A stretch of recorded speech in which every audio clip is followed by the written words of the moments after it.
الله أحد قل هو الله أحد الله الصمد الله الصمد.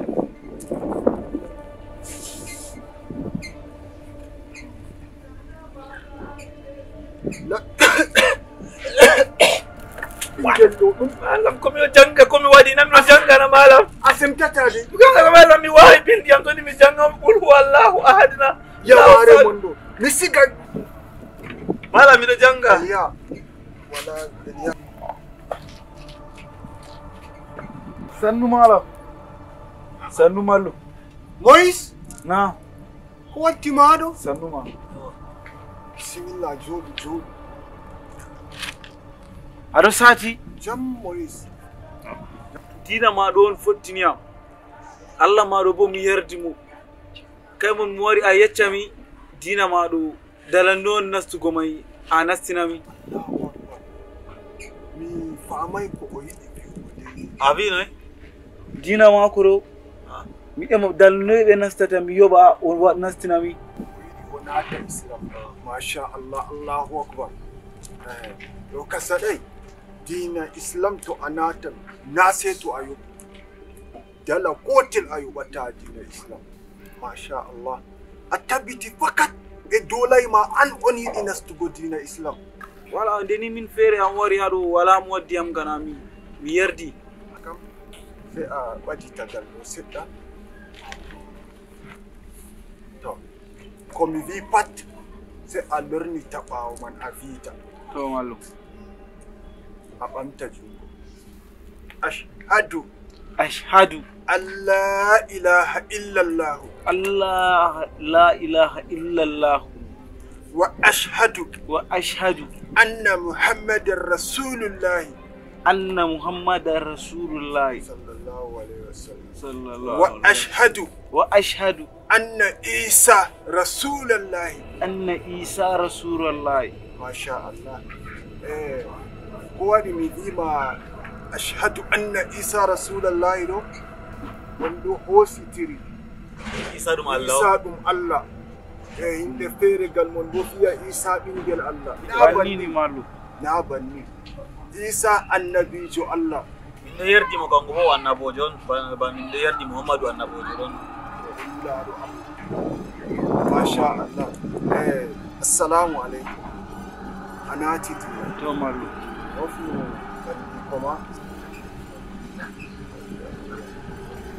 jonta ha nder inde je a andi ba muhammadu ba rabiu yusufa ni mallu yusufa masha allah yusufa inde mako yusufa wodi masimal wodi masimal yusufa ni ƴama ma ala feere to mallu a meeɗi ɓangu bo mi meeɗay a meeɗay mallu allahu akbar jonta to a heɓi debbo a ɓangan mi ɓangan mallu a ɓangan mi ɓangan masha na mi yiɗi ɓango to hami ƴonama ɓingel am to mi ƴoni mo a laara mo to fottini ma wala ko ɗume min mi hoosi ko ɗume to mallu mi to yetti masha allah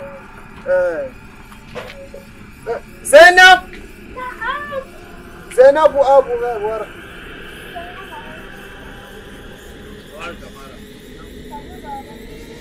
zainabu na'am baba ko mi ƴoniri ma ɗo na'am wato ko ƴoniri ma ɗo na'am baba mi andi ko mi wima pat a salintami zainabu baba kanjum waɗi mi yiɗi alama a meeɗay a salinami baba to kanjum waɗi a yi derkejo ɗo mi laari mo baba wallahi jonta ɓe bawɗe allah o wari o naati islam to baba o silmi to weliyam a yi o ɗon ha fattude ɗo mi andi o faɗɗi ɗo laara mo o ɓe hakkilo boɗɗum mi yellinimo bo o silma banni baba mi andi hakkilo maako ɗo vooɗi on mi wi a wara o laara ma to baba to a fottini mo haɓɓina mo okay baba wala aibu aybe wala ko wala aibu masha allah kanjum waɗi mi yiɗi haala ma Zainab na'am baba to baba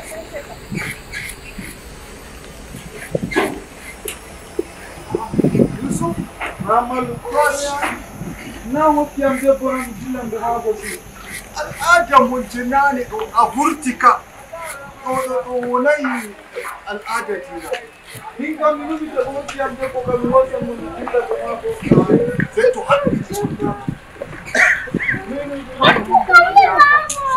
haɗɗi haƙƙin mun akwai ko sabuwa mora da tsari kama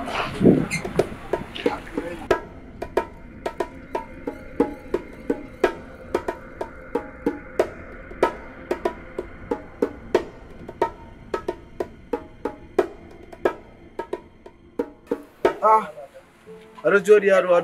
jooɗi yaɗo na Oh, ha nder suumay be nange aɗo ñaama ɗum waɗi a suumay ai ngam miɗo laara lewru on waɗi dole bo sai mi nyama. banni ɓeɗo waɗana ta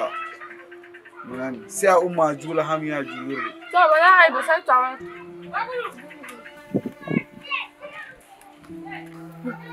Kai, kuje fere ɗo to goɗɗo nasti diina kesum ɗo sai be hakkilo. Ha jotta o famai miɗon laara lewru non sai o yi'a mi ƴumma mi juula.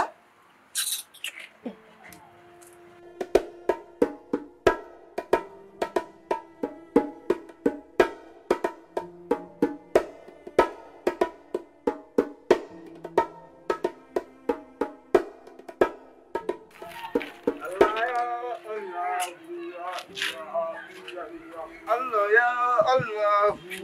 Inna lillahi wa inna ilaihi raji'un. Me haka? Dume balli? je ɗume inna lillahi bo Yo malami ɗo golwa. Dume waɗi suma be nangi aɗo nyama? min funa miɗon laara lewru man Inna lillahi gorko bo ɗon laara lewru na. keññam warte be lawbe jemma miɗo warta mi laari lewru may manga ma ɓuri je ala ɗo laara Eske gorko ɗon laara lewru? Gorko laarata lewru sai debbo on laarata lewru ɗum haala nder haala on mi wolwanima. Gorko bo ɗo laara lewru ha toy. jonta kam suumay may wonnina Fonnima na fonnata a nyami a wiyata sumay ma fonna. je hande kan ay arti wonni ñaama tan mi timmina sei jango bo mi waɗa feere Inna lillahi.